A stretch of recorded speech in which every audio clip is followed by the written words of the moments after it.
Yep, come on out. So good morning, everybody. Thanks for coming out today. Just by way of introduction, I'm here with the FAA Administrator Brian Bedford. I'm also here with Lisa Ellman, CEO of the Commercial Drone Alliance, and Heather Lee, the COO of AUVSI. We were talking before we came out how excited we are. They said they've been waiting for years for this announcement. So we're excited about what we're going to announce today. We are going to unleash American drone dominance. So President Trump not long ago introduced an executive order to make sure that the cabinet put this issue on the forefront, to make sure that we lean in to our airspace when it relates to drone technology. And the problem we have is that on the consumer drone market, China controls 90% of this market. And the problem with that is we're turning over our skies to one of our main adversaries. Huge problem, and it's going to happen no longer. Now, the issue hasn't been that America just can't innovate, America can't create, America can't build amazing drone technology. It's that we've had a bureaucracy in place that makes it incredibly incredibly difficult for innovators to actually innovate, which is why we're here today. This department, along with the FAA, understands how important unmanned aircraft systems are for the 21st century. It's going to change the way that people and products move throughout our airspace.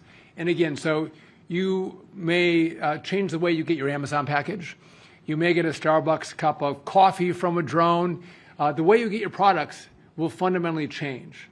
But what's even more important than that is the impact that it's going to have on manufacturing, on farming, on energy production, filmmaking, medical delivery. Industry needs this rule to make sure they can use this technology that's going to allow them to do business more efficiently and effectively.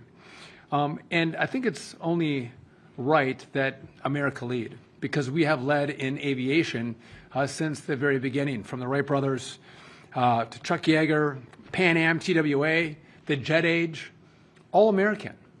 We are now going to also lead in the drone space as well.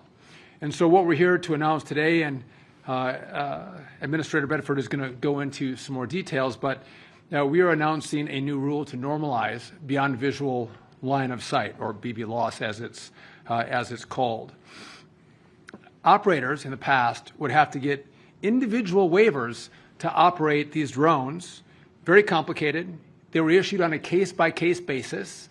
And because of that complication, I don't think we saw the innovation that we should have in America. So with this rule, we are going to eliminate that prior process, and the approval will be done in a far different way. The rules are going to completely change in the way that drone use is going to be approved. And what this is going to do is, again, allow our innovators and businesses to continue to create and innovate and change the way our industry works with the use of these drones. And by the way, we're talking about the commercial use of these drones. Obviously, we look at the rest of the world and how drones are used in another capacity, also very important. But again, this is the commercial use of how these drones can change industry. And I would just note that we work very closely. We partner with our other allies in government on how do we do this the right way? How do we put safety first, the American people first? And so those conversations have been had. But this new rule will enhance safety by requiring safe separation from other drones in unmanned aircraft, if you're going to get a license to fly these. And it's going to require collision avoidance technology. We're also partnering with TSA to ensure that operations supervisors and flight coordinators are properly vetted. We want to make sure the TSA looks at who's operating these, what kind of background do they have, and make sure we have the right people, the good people, operating these drones. And so TSA has been a great partner. We're excited about this announcement today. This has been a long time coming. This was not thought up in the last 7 months. This has been going on for well over 4 or 5 years, this conversation. Under this president, we're not afraid to move and move fast, but also move safely. And I just want to end, before I turn it over to Administrator Bedford, I'm grateful for the president's leadership. He has been remarkable in seeing spaces that government has got in the way of innovation and business, and clearing the deck to make sure that we get government out of the way. We still maintain our safety mission, but we allow the creativity of the American spirit to be unleashed. And that's what we're going to do today with the partnership of President Trump with this new rule. With that, I'm going to turn it over to Administrator Bedford. Thank you, Secretary Duffy, and also my thanks to President Trump for his leadership in this. As the Secretary said, this rulemaking has been in process for well over 5 years now. A lot of thought, a lot of critical thinking has gone into the rulemaking process, but the rulemaking is not finished. We have another 60-day sprint for industry-wide comments, which we'll then take into consideration. Also, as the Secretary mentioned, this has been an intergovernment process. We've had our friends both in TSA and Homeland Security participate with us in making sure that we're thinking about all the potential threats as well as the opportunities that go with the deployment of drones. As the Secretary said, this is happening today. We have drones in operation in our skies. It's not as regulated, perhaps, as it should be. It's done on an exception basis, which makes it very, very difficult to manage, and it makes for an uneven playing field as well, which is, frankly, is a headwind for innovation. So finalizing these rules, when the President 2 months ago issued an executive order to bring this to the front of our thinking at FAA, the team at FAA reacted, I think, very professionally, and putting in a lot of late effort to bring this to the rule that we have today. So, again, my thanks to the team at FAA for all of their hard work. Of course, we want to make sure that drones are integrated into the NAS safely. You have a fact sheet that you can take with you that really outlines a lot of the technology that will be involved and the rulemaking that will continue to provide safe separation of manned and unmanned vehicles within the national airspace. So we feel very confident that we've got the rulemaking is anticipating the use of technology like ADS-B that will allow drones to see and avoid manned aircraft in the NAS, and also how we're regulating the operators that we will allow into the NAS through the use of drones. So again, this levels the playing field, brings tremendous innovation capabilities to our U.S. providers, less reliance on potentially the use of foreign products in our national airspace. Again, thrilled to be here today to share and answer questions with you on the BB loss. And also, again, thank you to the President and to Secretary Duffy for their leadership. Now let me turn it over to Lisa Ellman. She's the CEO of the Commercial Drone Alliance. Thank you. Good morning, everyone. I'm Lisa Ellman, the CEO of the Commercial Drone Alliance. We represent the leading innovators in the U.S. commercial drone marketplace. Thank you to Secretary Duffy, to Administrator Bedford, for inviting us to join you in marking this historic moment. Our industry has been waiting for this day for quite a while now, and we couldn't be more excited. The government and industry leaders gathered here today share a common goal: to bring the incredible benefits of drones to communities across the country. We all understand that pioneering these innovative aviation technologies is vital for our economy, for safety, for national security.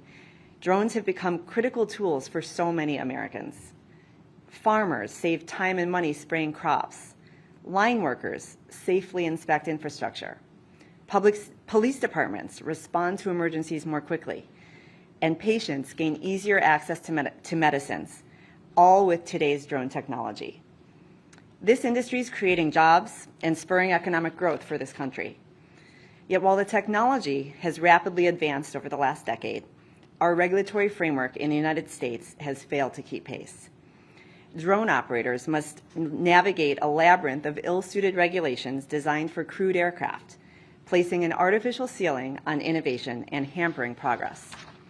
In the meantime, we've seen our global peers and adversaries surge ahead in the deployment of commercial drone technology. This is a threat to American security and aviation innovation, two areas where we have consistently led the world, and it underscores the urgent need for us to modernize our regulations to regain our competitive edge and safeguard our national interests. We're so grateful that the White House recognized these challenges in its recent executive orders on unleashing American drone dominance and restoring American airspace sovereignty. And today, we take the next step together in establishing American leadership in drone technology. With today's proposal, the domestic drone marketplace gains certainty about what business success will look like in this new era. Investors who sat on the sidelines can now see proof that the federal government indeed supports the use of this critical technology. And American communities nationwide can start benefiting from the next generation of aviation. The release of this proposal is a long-awaited milestone, but from the industry perspective, our collective work is just beginning. We will be working diligently over the next several weeks, the next 60 days, to provide our perspective and feedback as part of the rulemaking process. Our hope is that the final rule will accelerate the expansion of commercial and public safety drone operations throughout the United States, while enhancing the safety and transparency of the national airspace. Secretary Duffy, the Commercial Drone Alliance appreciates your leadership and prioritization of commercial drone integration efforts. We look forward to working with partners across the federal government and with all relevant stakeholders to restore our global leadership in this game-changing technology. Thank you.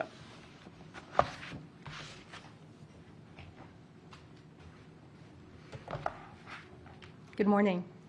Thank you to the Department of Transportation, FAA, TSA, and the White House for your leadership in delivering today's long-awaited draft rule and the broader effort to unleash American drone dominance. My name is Heather Lee, and on behalf of AUVSI, I want to commend Secretary Sean Duffy, FAA Administrator Brian Bedford, FAA Deputy Administrator Chris Rocheleau, and Acting TSA Administrator Ha McNeil for their decisive work to advance this process. Their focused leadership and grit has been essential in moving this rule forward.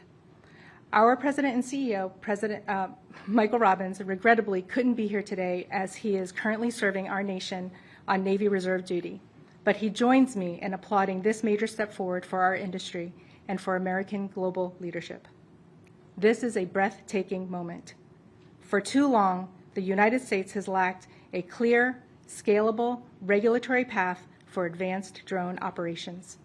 Today's draft rule begins to change that, showcasing the way forward to unlock the safe integration of drones into the national airspace that enhance public safety, transform commercial services, and create high-quality jobs. With this action, the U.S. is taking a meaningful step to reassert global leadership in advanced aviation. With timely finalization as set forth by both Congress in the FAA Reauthorization Act of 2024 and President Trump's Unleashing American Drone Dominance Executive Order, this rule will enable scaling of critical applications like infrastructure inspection, emergency response, precision agriculture, and beyond, advancing public benefit and safety and generating billions in positive economic impact. To help illustrate what this rule makes possible, our member company, Skydio, is conducting an indoor drone flight demonstration today here at DOT, followed by a remote operation flight of a drone on the other side of the country in San Francisco. These flights embody the very concept of beyond visual line of sight and show how policy directly enables innovation and advances safety. Following the good work that we and many of our members did during the BVLOS ARC, AUVSI and the drone industry looks forward to reviewing the draft in full and submitting substantive industry feedback in the weeks ahead. We stand ready to support the next steps in the effort to finalize the Part 108 rule. Today signals a powerful commitment to safety, innovation, and American drone dominance. Let's continue this moment. Thank you. Thank you, Heather. So before I take your questions, just want to make a quick point here. So often, technology evolves in government, rules and regulations don't evolve with it. And what you're seeing today is government coming up to speed with the evolution of this technology. And if we don't do that, there is no reason why we fall behind but for the fact that government can't respond in a timely fashion. Our industry can. We need our government to as well. I want to be clear, for us, the backdrop of this is always safety, making sure our communities and our people are safe as the opportunity for drone technology evolves and is deployed. I couldn't stand here and talk about drones in the airspace without talking about air traffic control, how important the modernization effort that's underway right now is to making sure that drones can be deployed, eVTOLs can be deployed. I want to thank the Congress and the President for the $12.5 billion down payment they gave us to start this process. The total we need is $31.5 billion, but we can start the process. What we are doing, Brian and I have had a lot of conversations. We believe setting this up right is going to save us months and years in the back end. And so we are going through that process now, thinking through how we deploy, how we contract, how we engage with the private sector to make sure this is done at the speed of President Trump, the speed of the private sector, and do it with the safety and the reputation of safety from the FAA. And so that is coming along very well. But again, all of this works together. It all flows together. Making sure these are deployed safely also relies on us re-envisioning all the other uses we're going to have in the NAS. So with that, we're happy to take any questions you may have for us. Yeah. Politico. Thanks for doing this. It mentions in the fact sheet certain aircraft could weigh up to 1,320 pounds. What's the certain aircraft part of this? Is that all drones or? It's simply trying to specify that there is a cap in terms of the total weight of both the aircraft and the payload. Some aircraft will obviously not hit that limit, but that is the upper end of the limit that can be certified under this rule. What's the current limit under the exemption process? Is it the same thing or is it higher? It's just ad hoc. So there's obviously 7 different drone testing facilities around the country right now. I think we've added 2 more under FAA reauthorization that we're currently evaluating. But right now, it's a very ad hoc process. Hi, Allie Versbro from Bloomberg. Also in the fact sheet, you talk about the drones being able to meet certain industry consensus standards rather than having to go through sort of the normal certification process. Are those standards, have they been set yet, or how soon, if not, how soon do you think they would? So the standards are expressed in the rule itself, so that'll be transparent soon. But again, the idea is to level the playing field here. So rather than policy by exemption, the policy is the policy, and the industry will be able to innovate with certainty versus the uncertain process we have today. Lauren Shank, Fox Business. I had a question on setting up a nuclear reactor on the moon. What challenges do you and the experts anticipate with that, and how critical is that we beat China in winning the second space race? I didn't think the moon was going to come up today. I wasn't prepared for that. You are the acting NASA administrator.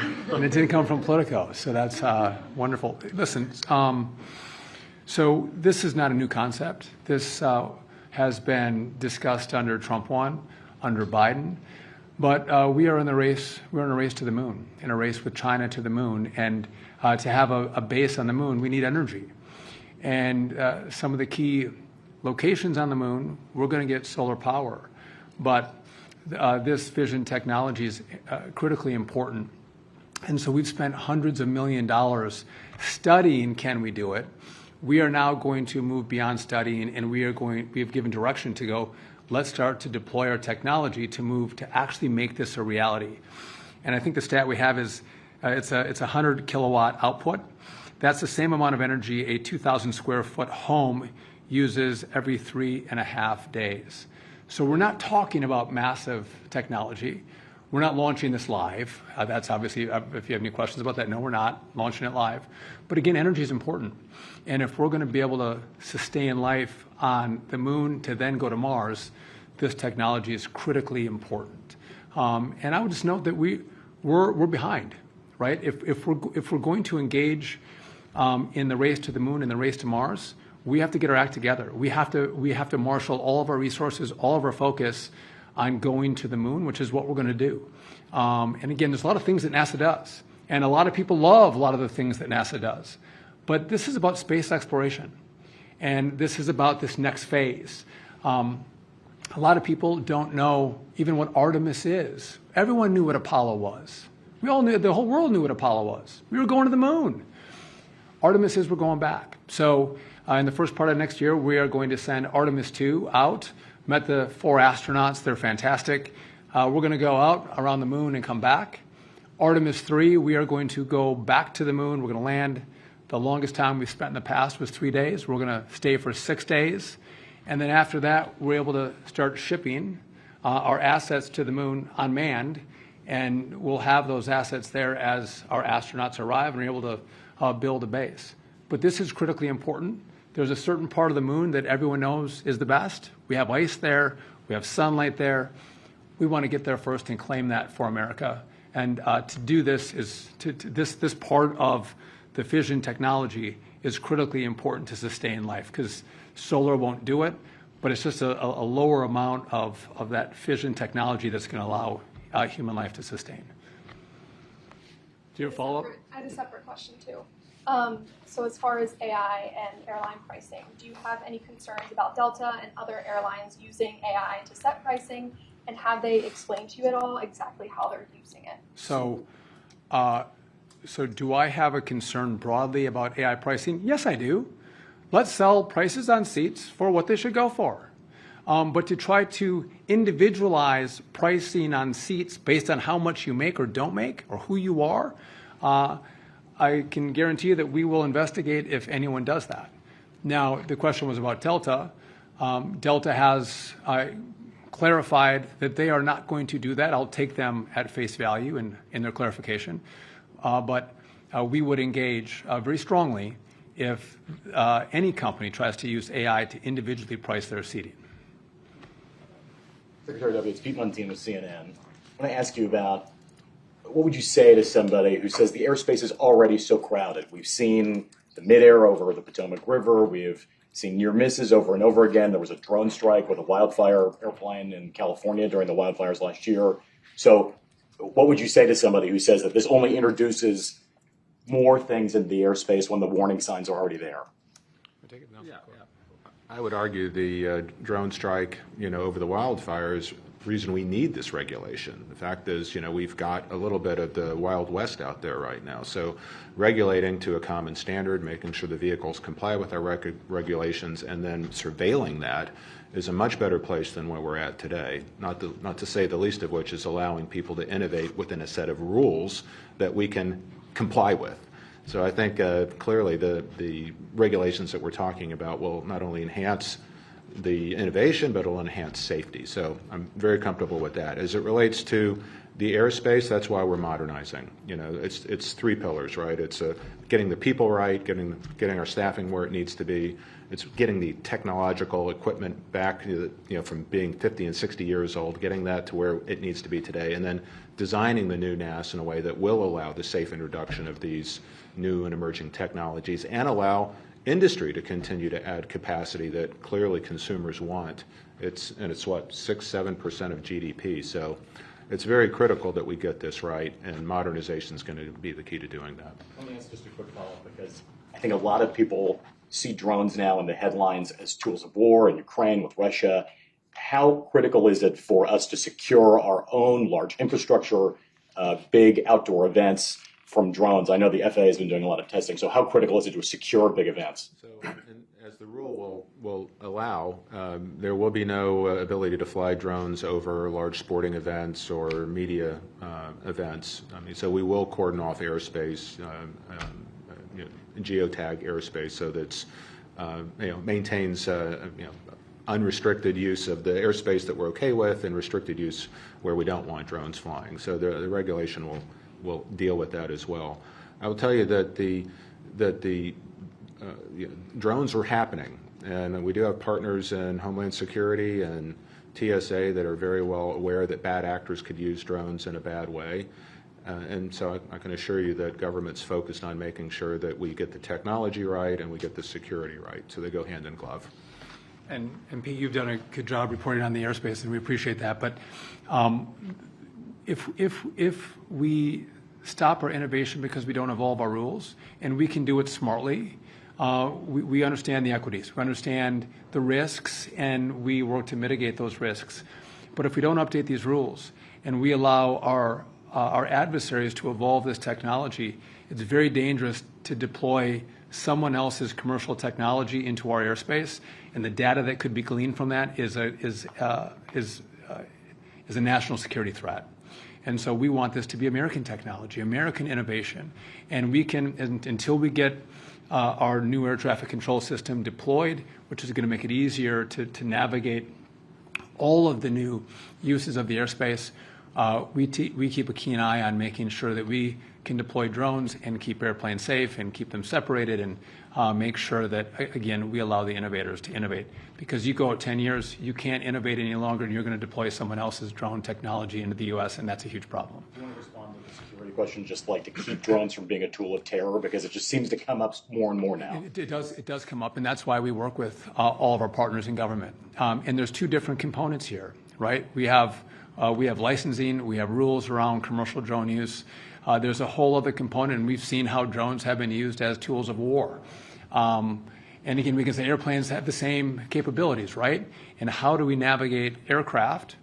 One's for war, one's for commercial aviation. We can do that, and we can do that in this space as well. But again, we have to recognize the new and rising threats that exist, and our partners at the DoD and Homeland are probably better suited to answer those questions specifically. But we have partnered with them as we looked at the commercial side of this and how important this is, not just for innovators, for our industry, but also to make sure it's American technology. Thanks, Secretary. Brendan Collarton with Gray Television. What do you think is a realistic timeline for an average American to be able to, drone deliver a DoorDash? And then do you view the financial investment as the biggest hurdle or something else? What's happening right now in different communities across the country? You're getting a hot cup of coffee, you're getting a DoorDash, you're getting an Amazon package, it's happening in certain communities across the country. Listen, I do think communities have to have a say in do they want drone use in their communities. You'll find that the technology around the noise, which usually is an irritant for people, is remarkable how quiet they're. You don't even know they're there unless you look up. So I think with the evolution of the technology and the noise that comes from a drone, you're going to see a lot of communities that want this technology in their neighborhoods. We also, if you take some Amazon trucks off the road, DoorDash delivery drivers off the road, that frees up our roadways. We see less congestion. There's a lot of benefits that come, less fuel burn. A lot of really good things can happen with this technology using the airspace in a different way. Yeah, I'll do one more. Thank you, and then we'll wrap up. Hi, Sarah Ploss with CBS News. I just wanted to ask really quickly about some of the issues and questions there have been about plane evacuations recently, and I'm wondering if you guys have any concerns with what you've seen. We saw people taking bags down a slide and things like that.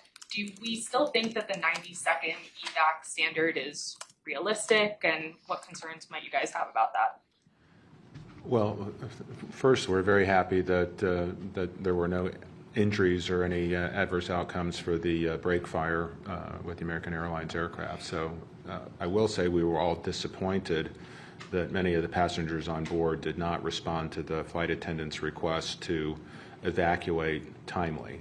Grabbing bags, it's just wrong. We need to, whether the flight attendants are telling you to keep your seatbelts buckled to avoid turbulence injuries, or whether they're asking you, in these very, very rare occurrences that we have a situation like we saw in Denver, we need to listen to them.